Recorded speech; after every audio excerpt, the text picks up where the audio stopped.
My children, I, Yakub, your father, your creator, greet you here on the island of Patmos in the year of 8550.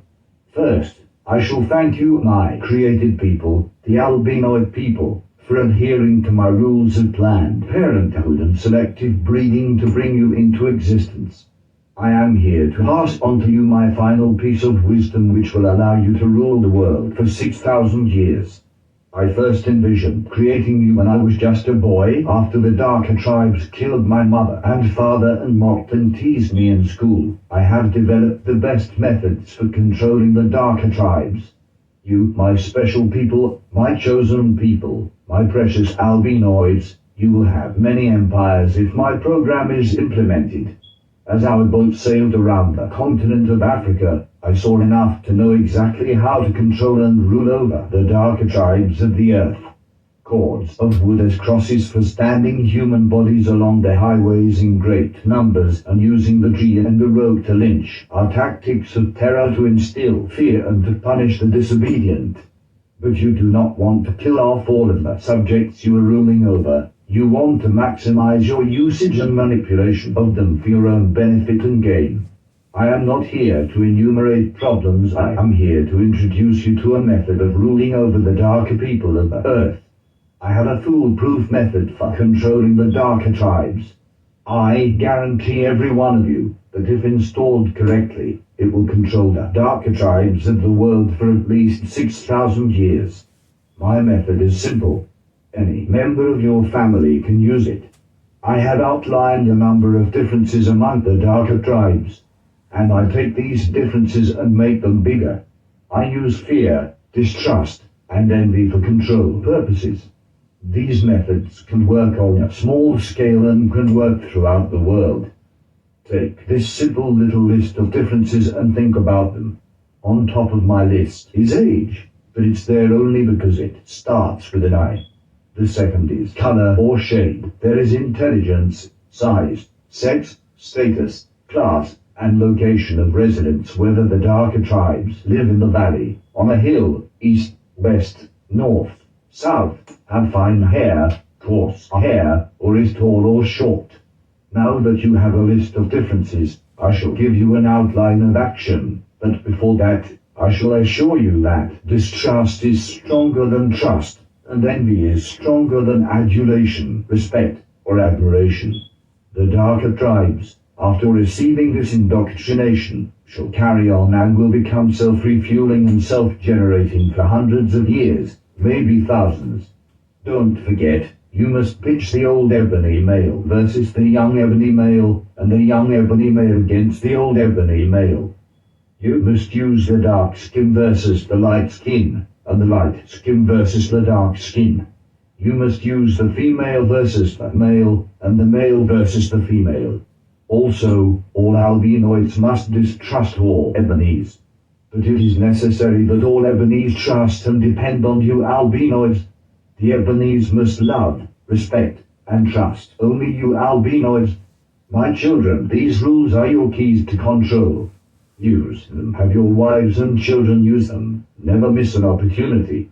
If used intensely for 1 year, the ebonies themselves will remain perpetually distrustful. Thank you, my children. Sincerely, your father, Yakub.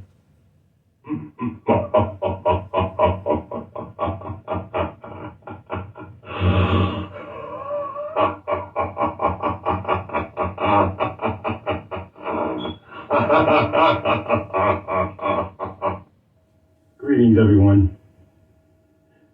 I've been meaning to make this video for quite some time, and I'm finally getting around to it. I want to address the situation with the black race as they relate to the Anunnaki. We, the black race, were seated in Lemuria by beings from Orion, Sirius, and the Pleiades. Enlil was a black humanoid. He was, of course, a god, a supreme being. the eldest son of Anu, and Ki were Syrian. Enki was a black reptilian. Now, he may have been blackish green or blackish brown, but he was a black reptilian. He was the son of Namu, who was an Orion dragon queen. Now, around 100,000 to 40,000 years ago, Enki set up shop in Atlantis to begin creating Neanderthals and eventually Cromagnon, which Enlil, who's also Yahweh, did not like. Enlil would later destroy Atlantis, which was the basis for the flood story, Enki, also Satan, would eventually get back at Enlil by taking over the earth with his newly engineered Cromagnon race, which ultimately led to the fall of black civilizations and our eventual enslavement here in the Americas and around the world. So black people need to know that our fight is not just with the white man. I mean, he's only the outer manifestation of what we are fighting against. The real culprits that we are fighting are grays and reptilians. They're also your demons. They're reptilians from Orion, to be exact, Draco reptilians, operating in Orion. And they are aided by some beings from the Pleiades, Aldebaran, Procyon, Altair, and others. These are the quote-unquote Enkiites, whom are reptilians. Remember, in the Anunnaki story, Anu, a Syrian, married Namu, an Orion dragon queen. And she had already had a son named Enki. Enki was not by Anu. Enki was a reptilian. Anu had an Enlil by Ki. That was his real son. And the Syrian female was human.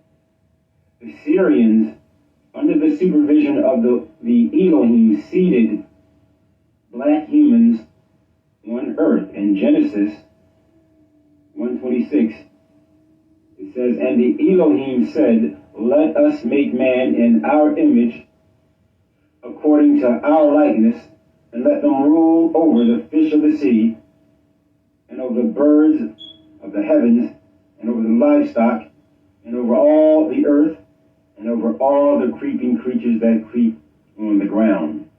Long story short, Enki hijacked this reality from us, created the Neanderthal, Cro-Magnon man, to enslave and rule over the true angelic humans and rightful heirs of this earth. That would be black people. So it is the reptilians of Draco Orion, along with other corrupt ETs, as I mentioned above, that are still persecuting blacks and denying us our rightful place in the heavens, which is Sirius, Orion, and Pleiades, and other systems, and here on earth. This is nothing but a continuation of the Nephilim Wars, and I want you to Google Nephilim Wars to get an understanding what that was all about. It basically explains how we lost this world to reptilians. All life on Earth is carbon-based, not this guy. And whatever he runs on, it's not on the periodic table. You're saying he's not around here? How's your eye? I'd say fine. but he can't believe what it's seeing. You said this thing looked like coal. Talk like him too. And then we said that there were more. The word you used was infiltration. It was infiltration. You believe it? Not till I saw this. All life on Earth is carbon-based, not this guy. I mean, whatever he runs on, it's not on the periodic table. You're saying he's not from around here. How's your eye? I'd say fine, but he can't believe what it's seeing.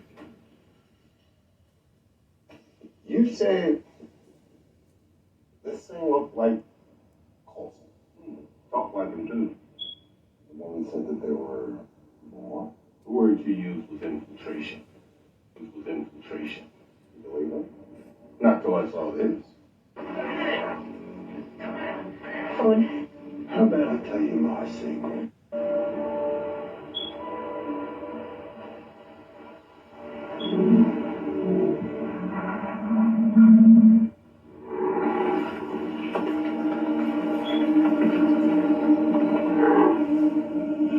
Check the plug from the girl. She knows more than she knows. Hey, this one's taken.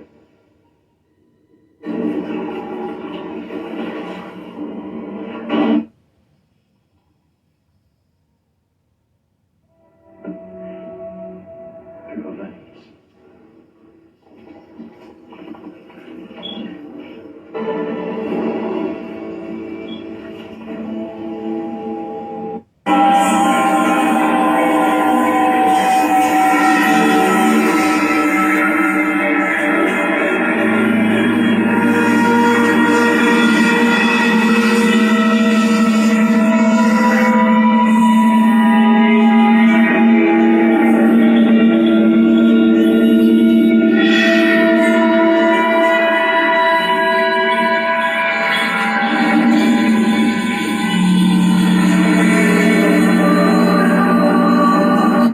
Now, all of this is trauma based, and it's a satanic system because it ain't by the serpent bloodline, all right? And this is how they feed off of us. This is how they keep us in trap. Is through trauma, is sex, and fear. Okay, this is all part of it. And the reason why we're chosen for these levels, like I said, is because we're basically the benevolent ones trying to wake you guys, all right? God's image. Okay, this is blood wars.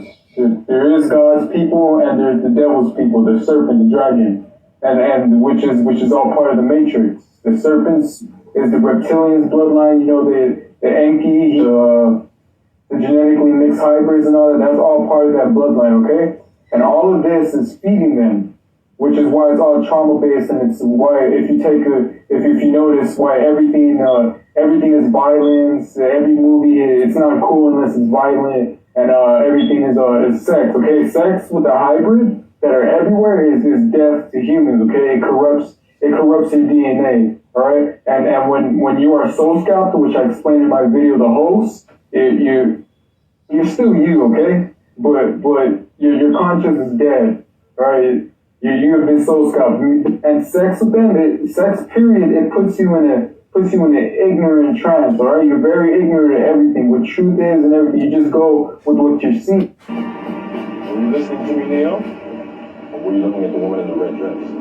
I was, again. Hello friends, I have explained many times before about the rebellion of Lucifer and his fellow angels against God in heaven, how they were cast down upon the earth by Archangel Michael and ended up in the oceans. My claim is that even today, the devil and his forces operate from the oceans. By the way, do you know that while we are sending probes to Mars and beyond, more than 80% of our own oceans have not yet been mapped? Well, I have talked about Aphrodite, who is Kali, that came out of the ocean from Lucifer's abyss. I have also pointed out the high-tech environment of Lucifer under the oceans. However, I had never managed to link Lucifer directly to the ocean, but now I have. Hear this one.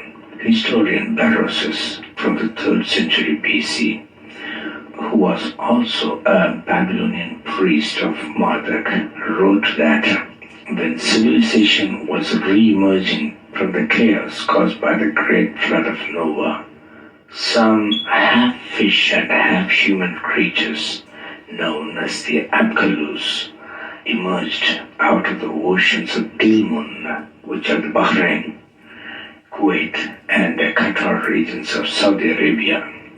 They taught humans every aspect of civilization, such as arts, writing, law, temple and city building, and agriculture. They also served as advisors to the kings, as well as priests at the temples of Enki. They came from under the sea and said that they were sent by God Enki, the creator. However, we all know the one who claimed to be God and ended up in the waters. It was Lucifer. See, this is Enki out of the waters, pretending to be the creator. He's creating a bird. Now, how about the other characters in this depiction? One of them, again, is Kali, the water nymph, known as Inanna in the Near East. It also shows that Kali had already emerged from the oceans, and she was popular. The other two, one could be Noah himself. Do you remember they worshipped Noah as Janus, with heads facing opposite directions? And the other could be some ancestor. Now, I know that someone may expose my ignorance, saying that these are Inanna, Utu, Enki, and Isimud. It doesn't matter what anyone says.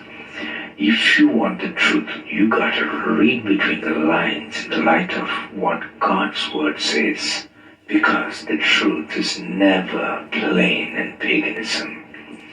They will have the sun or the moon, a water nymph, a few mixed creatures made by the fallen angels, and a couple of ancestors thrown in, and make up many stories to fuse them all into one bundle and worship them. So the conclusion here is that Enki is Lucifer the devil, who was cast down from heaven, who is still playing God on earth among gullible humans. This is why the Bible prophecy clearly states that the angels are going to pour out vials of God's wrath into the oceans to destroy the forces of Lucifer at the end of the world. The second angel poured out his vial upon the sea, and it became as the blood of a dead man, and every living soul died in the sea.